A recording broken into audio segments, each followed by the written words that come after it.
Saya malah minta dibawa ke dokter jiwa atau RS jiwa say, karena merasa jiwa ini sakit. Tapi akhirnya saya sadar Allah lah maha penyembuh dan pemberi kekuatan. Masya Allah, Masya Allah. Ini komentar dari Kak Melanie Aprilia sehubungan dengan apa yang terjadi sama kita para istri setelah tahu suami berselingkuh. Macam-macam ya, beda-beda orang, beda-beda kondisi ya. Yang jelas setelah perselingkuhan suami udah pasti yang kita rasakan adalah kehancuran dan rasa sakit yang luar biasa, trauma yang sangat mendalam, trust issue yang sangat tinggi, dan lain-lain. Gak sedikit juga yang sampai seperti ini karena saking terlalu overthinkingnya gitu ya, saking terlalu sesaknya karena rasa sakitnya sampai merasa aku perlu bantuan expert, perlu bantuan dokter untuk membantu menenangkan jiwa aku gitu loh. Karena kondisi kejiwaan seperti ini kan sangat melelahkan, menakutkan, dan menyakitkan ya. Saking sakit tuh kita sampai gak kuat gitu loh, sampai takut gila. Makanya akhirnya merasa butuh bantuan expert. Dan ini gak apa-apa ya teman-teman,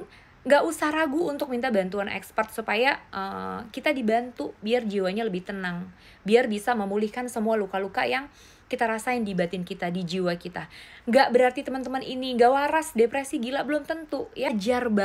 Wajar banget kalau teman-teman sampai seterluka itu, sampai sesesak itu hingga akhirnya merasa butuh bantuan orang lain untuk bisa menenangkan diri kita. Ini gak apa-apa ya teman-teman, jangan ragu, jangan takut, dan jangan menjudge diri teman-teman sendiri ya. Justru bisa memutuskan bahwa aku butuh ketemu dengan expert adalah keputusan dari orang yang waras, dari orang yang sadar banget, sehat banget Mimi ya. Daripada kita nih dengan kondisi kayak gini, kita misalnya datang ke dukun, gue pengen nyantet orang itu misalnya, atau mungkin gue mau ngeracunin aja nih suami gue tuh atau pelakornya misalkan, itu kan malah nggak normal ya, malah nggak wajar. Tapi kalau saking terlalu sakitnya sampai merasa butuh ketemu dengan expert dokter, ini normal sayang Mimi ya, normal, nggak apa-apa teman-teman. Gak usah merasa aku gila ya, aku gak usah takut ya. Kita yang penting fokus ikhtiar memulihkan lukanya, dalam doa, minta tolongnya ke Allah, ke Tuhan, ke semesta, biar kepulihan jiwa kita pelan-pelan bisa kita rasain lewat semua usaha-usaha dan ikhtiar-ikhtiar yang kita jalanin ya, untuk ngilangin sakit hati kita ini, untuk ngilangin trauma kita ini. Sama kayak badan kita yang terluka ya, yang kalau badannya terluka berarti harus dibawa ke dokter juga, diobatin sampai sembuh, sampai pulih biar kita nggak merasa sakit lagi.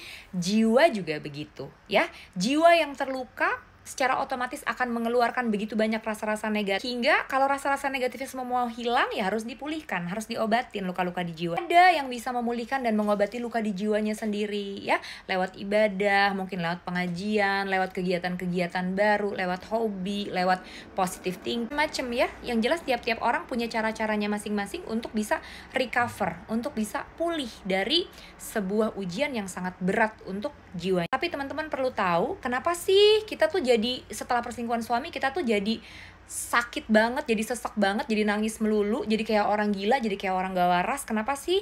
Normal. Hal itu terjadi karena jiwa teman-teman terluka.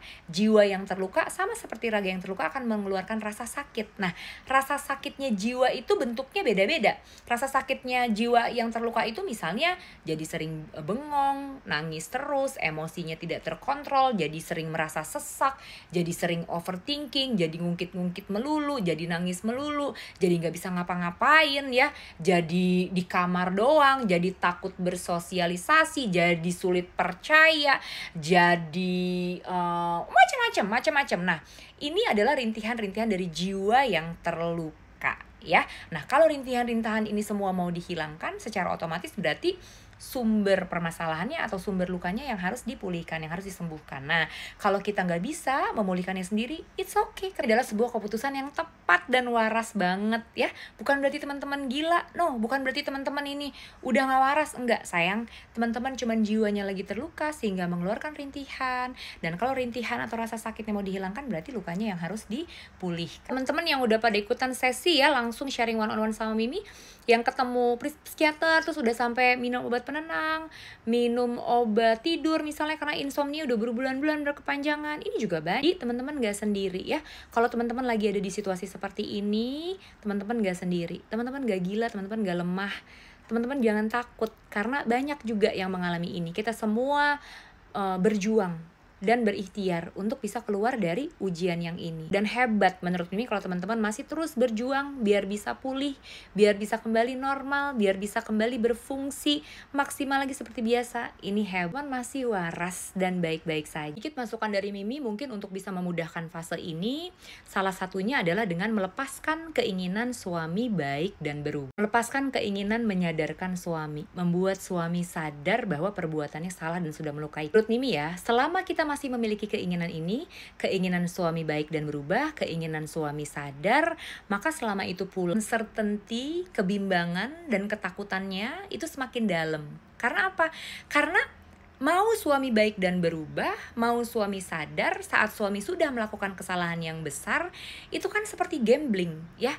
Kita tahu kita pengen itu terjadi sama suami kita, tapi di waktu yang bersamaan kita juga meragukan apakah suami kita beneran bisa berubah, bisa baik. Itu keinginan atau ekspektasi yang sifatnya gambling banget, penuh ketidakpastian. Makanya kehancurannya jadi makin dalam. Kalau menurut Mimi, saran Mimi, saat kita lagi diterpa sama ujian suami berselingkuh, sebaiknya keinginan suami baik dan berubahnya dilepaskan. Ya, teman-teman kalau bisa hanya punya satu keinginan, aku ingin pulih dan bahagia. Fokus cari caranya, gimana sih biar aku bisa pulih dan bahagia, biar jiwaku bisa pulih dan bahagia. Dan suami itu menurut Mimi ya, sikap yang paling benar itu ya hanya dua ketika dia udah melakukan kesalahan seperti ini adalah nomor satu, menyampaikan kebenaran walau hanya satu ayat, nomor dua, mendoakan. Cuman ini yang bisa kita lakukan. Kalau kita terus-terusan berharap mau suami sadar baik dan berubah, ini akan terus membuat kita khawatir dan galau. Ini akan terus membuat kita semakin takut. Makanya traumanya, lukanya, overthinkingnya tuh makin dahsyat. Kita berharap suami bisa baik dan berubah ya. Berarti kan kenapa sih kita pengen suami baik dan berubah gitu ya? Karena kita tahu nih orang lagi salah gitu ya. Kamu tuh lagi salah loh, kamu tuh lagi keluar jalur loh, kamu tuh lagi tersesat loh. Kamu harus sadar, harus baik dan berubah. Ini kan artinya apa? Kita mau menyelamatkan suami. Bener gak? Padahal coba teman-teman sadarin, yang harusnya diselamatkan itu siapa sih? Diri kita sendiri. Yang udah bener-bener ancur-ancuran, istilahnya pengen mati tuh sebenarnya kita. Tapi kenapa kita tuh selalu berusahanya menyelamatkan suami, padahal yang harusnya diselamatkan dulu adalah kita. Coba lihat deh ke diri kita sendiri. Ya, udah sedalam apa kehancurannya? Udah sedahsyat apa rasa sakitnya? Kok kita tetap kekeh maunya menyelamatkan suami? Padahal yang duluan harus diselamatkan adalah kita dulu. Teman-teman harus ingat, heal people, heal people. Orang-orang yang sudah pulih, udah sembuh, bisa menyembuhkan orang lain. Hurt people, orang-orang yang masih tersakiti akan selalu cenderung menyakiti orang lain. Jadi kalau kita mau menyadarkan orang, menyembuhkan orang gitu ya, memulihkan jiwanya orang, kitanya dulu pulih, kitanya dulu bahagia.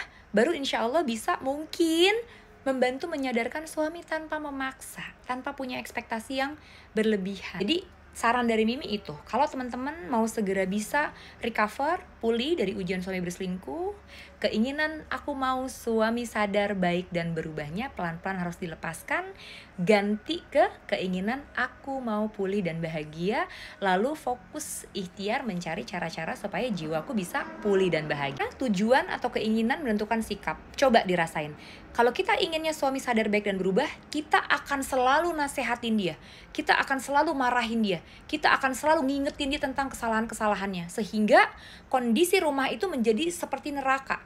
Yang rugi siapa? Kita. Karena rasa sakitnya jadi makin dalam. Tapi coba, kalau kita keinginannya aku mau pulih dan bahagia, secara otomatis sikap kita pasti akan mengarahkan kita untuk melakukan hal-hal atau kegiatan-kegiatan yang bisa bikin kita lebih tenang, lebih rileks, lebih bisa merasakan kebahagiaan. Kan beda jadinya sikapnya ya. Lagi makanya keinginan menentukan sikap. Mungkin kalau teman-teman pengen tahu lebih detail gimana sih Mi caranya aku bisa melepaskan keinginan suami sadar baik dan berubah, gimana sih Mi supaya aku bisa fokus punya keinginan pulih dan bahagia saja, mungkin bisa ikutan sesi sharing langsung one on one sama Mimi ya, hubungin link di bio.